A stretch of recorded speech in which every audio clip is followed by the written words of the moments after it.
நேத்து டிவிகே கட்சியுடைய செயல் வீரர்கள் கூட்டத்தில் பேசின நடிகர் விஜய் அண்ணா என்ன பண்ணியிருக்கிறாரு, ஒரு முக்கியமான கருத்து ஒன்று பதிவு பண்ணியிருக்கிறாரு. இது நாள் வரைக்கும் அதிமுக கட்சியை பற்றி விமர்சிக்காத அவர் வந்து பார்த்தீங்கன்னா, இன்னைக்கு என்ன பண்ணியிருக்கிறாரு, கூட்டத்தில் என்ன பண்ணிட்டாரு, அதிமுக வந்து ஊழல் சக்தி அப்படின்னும், அவங்க வந்து பாரதிய ஜனதா கட்சிக்கு அடிமையாக இருக்கிறாங்க அப்படின்னும் ஒரு கருத்து பதிவு பண்ணியிருந்தாரு.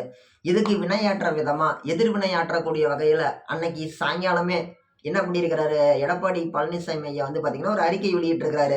அந்த அறிக்கையில் என்ன சொல்லியிருக்கிறாங்க அப்படின்னா, உங்கள் படம் ரிலீஸ் ஆகணுங்கிறதுக்கோசரம் கையை கட்டிக்கிட்டு ஒரு முதலமைச்சர் வீட்டில் 5 மணி நேரம் கையை கட்டி நின்றுட்டு இருந்தீங்களே, சுயநலத்துக்கோசரம் படம் வேணும்னு சொல்லி நின்றுட்டு இருந்தீங்களே கையை கட்டிக்கிட்டு, அந்த படத்தோட பேரை நாங்கள் சொல்லட்டுமா அப்படின்னு சொல்லி கேட்டிருக்கிறாரு.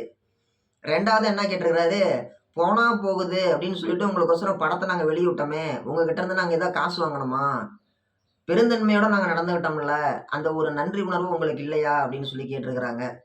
2 3வது, நீங்க எந்த அடிப்படையில் எங்களை ஊழல் சக்தின்னு சொல்றீங்க, எங்களை ஊழல் சக்தின்னு சொல்றீங்க இல்லையா, எங்க கட்சியிலேருந்து வெளியே போன செங்கோட்டையனை கூப்பிட்டு நீங்க பக்கத்தில் வச்சிருக்கிறீங்க இல்லையா, நாங்க ஊழல் பண்றோம் அப்படின்னா எங்க கூட இருந்த செங்கோட்டையனை தானே ஊழல் பண்ணியிருப்பாரு, அவர் கூட்டிட்டு போய் நீ பக்கத்தில் வச்சிருக்கிறல்ல, நீ மட்டும் எப்படி தூய சக்தியா இருக்க முடியும், நீயும் ஊழல் சக்தி தானே அப்படின்ற மாதிரி கேள்வி கேட்டிருக்கிறாங்க.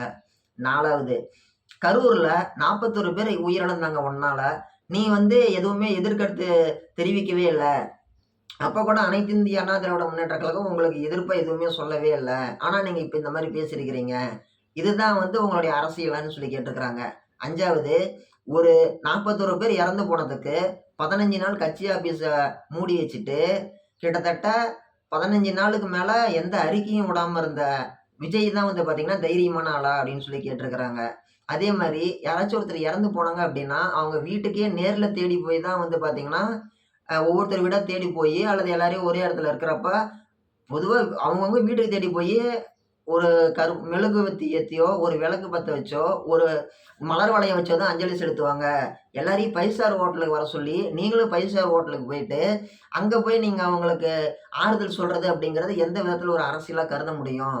இதெல்லாம் வந்து உங்களுக்கு சரியா, முறையா அப்படின்னு சொல்லிட்டு அடுக்கடுக்கான பல்வேறு கேள்விகள் அப்படிங்கிறது அதிமுக சார்பா நடிகர் விஜய் அண்ணா மேல வைக்கப்பட்டிருக்கிறது. ஓகேங்களா? ஃபர்ஸ்ட் அவங்க என்ன சொல்லிக்கிறாங்க, இந்த மாதிரி வந்து நீங்க எப்படி எங்களை வந்து ஃபர்ஸ்ட் சொன்ன விஷயம் என்னது, கையை கட்டிட்டு நின்றுட்டு ஒரு படத்துக்கோசரம் 5 மணி நேரம் நின்றுட்டு இருந்தீங்கன்னு சொல்றாங்க இல்லையா, அது என்ன படம்? தலைவா படம். தலைவா படத்துல வந்து பாத்தீங்கன்னா, தலைவா அப்படிங்கிற பேரு கீழே டைம் டு லீட் அப்படின்னு சொல்லி எழுதியிருந்தாரு அந்த படத்தோட பேருக்கு கீழே. அதை பார்த்த உடனே அன்றைய முதலமைச்சர் ஜெயலலிதா அவர்கள் வந்து பார்த்தீங்கன்னா, என்ன இது டைம் டு லீடுன்னு எழுதியிருக்கிறீங்க, என்ன விஷயம் அப்படின்னு சொல்லி கேட்டுட்டு இதுன்னு இருக்கிறாங்க. அப்புறமேட்டு அந்த படத்தில் சென்சார் போர்டு பிரச்சனைலாம் இருந்துச்சு. இன்னைக்கு எப்படி ஜனநாயகன் படம் ஒரு லேட்டாக ரிலீஸ் ஆகுது, அதே மாதிரி அன்னைக்கும் லாக் ஆகிருந்துச்சு. அப்போ வந்து பார்த்தீங்கன்னா, ஜெயலலிதா அம்மையா இருக்கக்கூடிய கொடநாடு எஸ்டேட்டுக்கு விஜய் அண்ணா தேடி போயிட்டு ஒரு 5 மணி நேரம் கையை கட்டிட்டு நின்றுட்டு இருந்தாராம் அப்படின்ற மாதிரி தான் இவங்க மென்ஷன் பண்ணுறாங்க. இந்த மாதிரி வந்து நீங்க எங்களுக்கோசம் நின்றுட்டு இருந்தீங்களே அப்படிங்கிறாங்க. அந்த தலைவா பட பிரச்சனைக்கு அப்புறமேட்டு தான் வந்து பார்த்தீங்கன்னா, நடிகர் விஜய் அவர்களுக்கு வந்து பார்த்தீங்கன்னா, அரசியல் மேல ஏகப்பட்ட ஆசைகள் அப்படிங்கிறது வந்திருக்குது. இதுவே இன்னைக்கு ஜெயலலிதா அம்மா இருக்கிறாங்க அப்படின்னா, இன்னைக்கு கூட இவங்கலாம் வந்திருக்க மாட்டாங்க.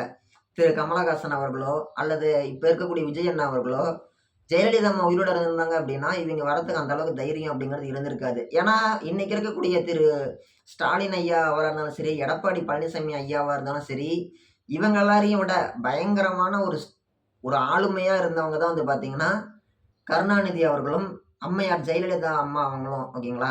இவங்க 2 பேர் இருந்தப்ப எதிர்த்து வந்து தைரியமா சண்டை செஞ்ச ஒரே ஒரு ஆள், ஒரே ஒரு வீர திருமகன், ஒரே ஒரு தைரியமான ஒரு பலசாலி யாருன்னு சொல்லி கேட்டோம்னா, கேப்டன் விஜயகாந்த் ஐயா மட்டும்தான். இவங்கலாம் வந்து பார்த்தீங்கன்னா, மிகப்பெரிய துருவம். யாரு? ஜெயலலிதாவும், கருணாநிதியும். அவங்கலாம் இருந்தன்னைக்கே வந்து ஆட்சியில வந்து எதிர்க்கட்சி தலைவரா உட்கார்ந்த ஒரு மிகப்பெரிய ஒரு பேரும் புகழ் அவருக்கு இருக்குது. மீதி இன்னைக்கு இருக்கிறவங்கலாம் வந்து பார்த்தீங்கன்னா, விஜய் அண்ணாவா இருந்தாலும் சரி, கமலஹாசன் சாரா இருந்தாலும் சரி, தமிழகத்துல வெற்றிடம் உருவாயிருச்சுன்னு சொல்லி கமலஹாசன் வந்தாரு. இப்ப விஜய் என்ன பண்றாரு, நான் அரசியலுக்கு வரேன் அப்படின்னு சொல்லி இது பண்றாரு. இடையில வந்து பார்த்தீங்கன்னா, நெறைய குழப்பங்கள் அப்படிங்கிறது இருக்குது. உண்மையாலுமே வந்து பார்த்தீங்கன்னா, அண்ணன் எப்ப சாவான், திண்ணை எப்ப காலியாகுங்கிற மாரி, எனக்கு எப்ப நேரம் வரும், எப்ப நேரம் வரும்னு சொல்லி பார்த்துட்டு இருந்துட்டு இதுன்னு இருக்கிறாங்க. எல்லாருக்கும் சொல்ற மாரி தான். வாழ்த்துக்கள்.